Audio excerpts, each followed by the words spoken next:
Today we are taking another look at Chameleon's colors, but this time we're going to focus on some different things. This time we're going to focus on cause and effect. Cause and effect. Now, a cause is why something happens, and the effect is what happened. We're also going to be thinking about classifying and categorizing, and that's going to help you organize your information so you can see how things are alike, make connections in the story, and even remember the details. We're also going to be taking a look at personification. Personification means that animals and non-human things are given the feelings and the qualities and the actions of a human. So in this story, you can see that the animals have been given that personification. They're given the ability to talk, the ability to paint, the ability to think like a human. So let's go ahead and take another look at Chameleon's colors. Chameleon was always changing colors. No matter where he went, his skin would change from brown to green, from green to yellow, all to match his surroundings. Sometimes even his best friends walked right by without seeing him. They thought he was just a piece of wood, or a leaf, or a flower. Now, the title of the selection might make a good category, right? We could use colors, the colors that he's turning, as a category to talk about Chameleon. We could say, he turns yellow, he turns green, he turns brown. Those colors are a category.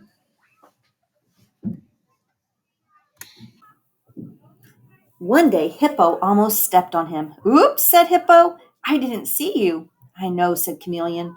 "No one ever sees me. I'm sick of changing colors all the time." "I think it would be fun to change colors," said Hippo. "You do?"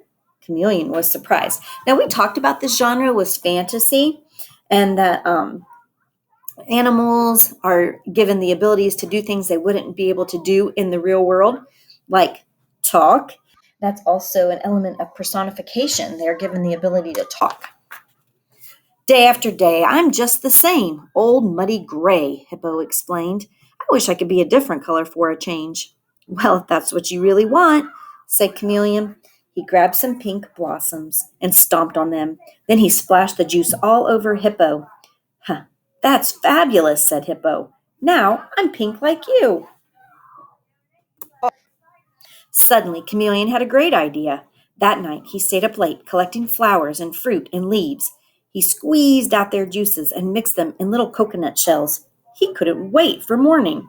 "Chameleon's colors, bear or flee, what color do you want to be?" Chameleon sang as loudly as he could. The wind carried his voice far and wide, and soon the animals began to arrive. "What would you like?" said Chameleon. "Stripes, polka dots, checks, flowers? Anything is possible." "What a great idea," said the animals, and they lined up to be painted. They all went home colorful and happy. Chameleon was happy too. He had become the most popular animal of all. Now these last 3 pages, this has definitely been an example of personification. My goodness, he has painted, he has squeezed out the juices, he's mixed things in little coconut shells. We know animals couldn't do that in real life. That would be something that a person could do. He's singing, and we know, we say that birds are singing, but he's singing actual words in his song. That's not something that an animal could do. And painting is definitely not something that an animal would be able to do. So those are all examples of personification. But the next day, Lion started to complain. "I'm hungry," he said, "but now I can't tell the difference between a zebra and a hippo. How am I supposed to recognize my dinner?" Snake agreed. "I can't hide in the grass anymore. You can see my red skin from a mile away." Soon all of the animals were complaining. Life was much easier without old colors. "Now everything is messed up. It's all your fault, Chameleon. Change us back." All right. I think this is a good time to stop and talk about cause and effect.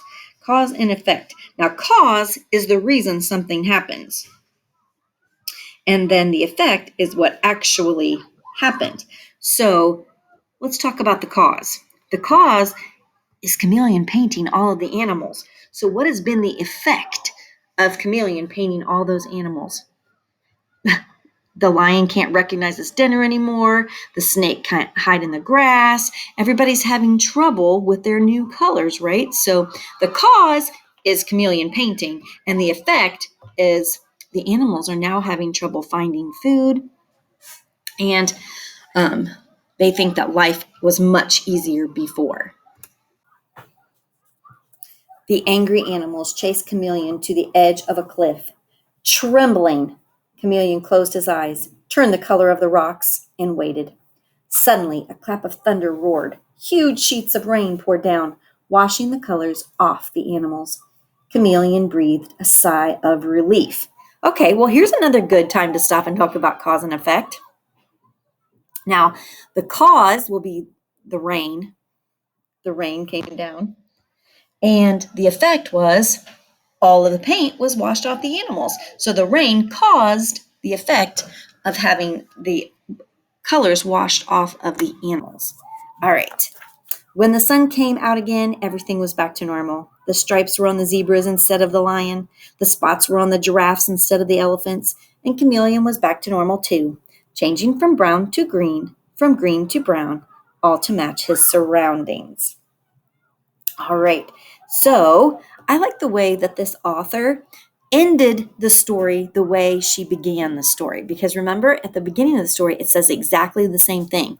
The chameleon was back to normal, changing from brown to green, from green to yellow, all to match his surroundings.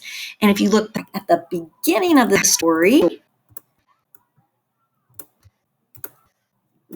there it is.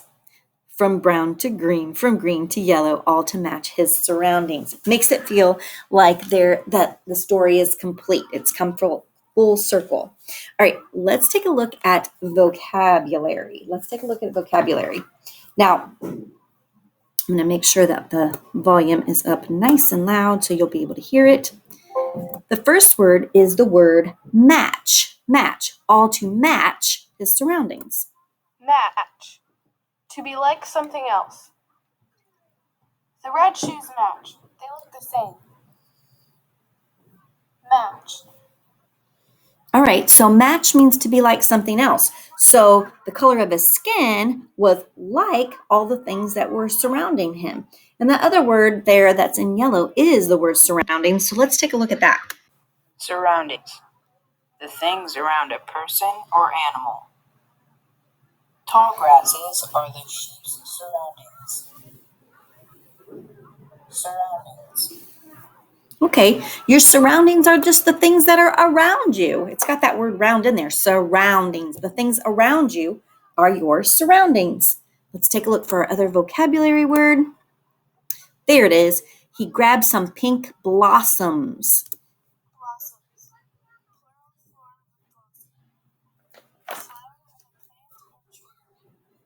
The sunflower blossoms are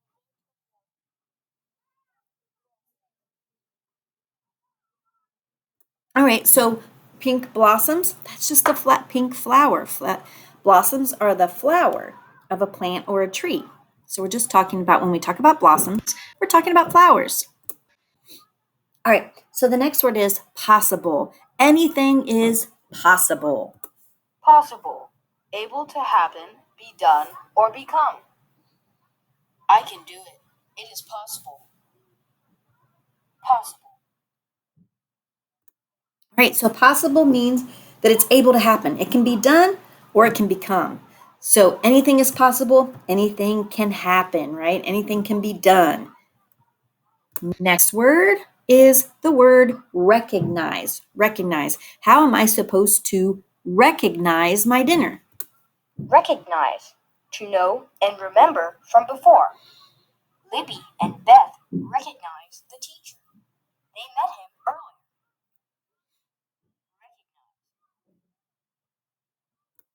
So recognize means that you know someone and you remember them from before. So how am I supposed to recognize my dinner? How am I supposed to know who's my dinner when everybody's painted all different colors, right? All right, the next word is fault. And I know you've heard this before. It's all your fault, Chameleon. Fault.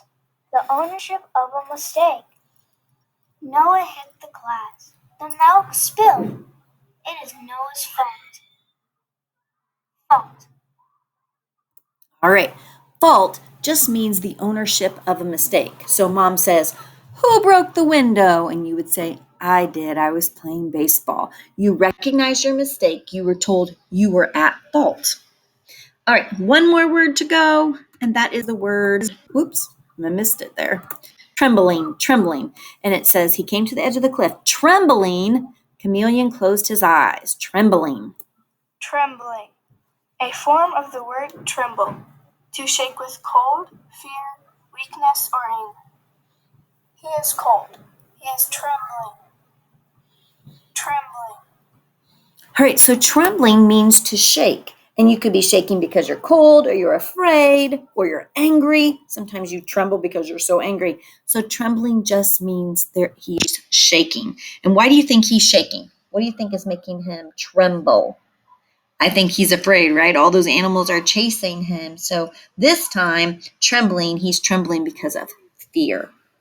And I will include all your words and definitions for you so that you can practice them.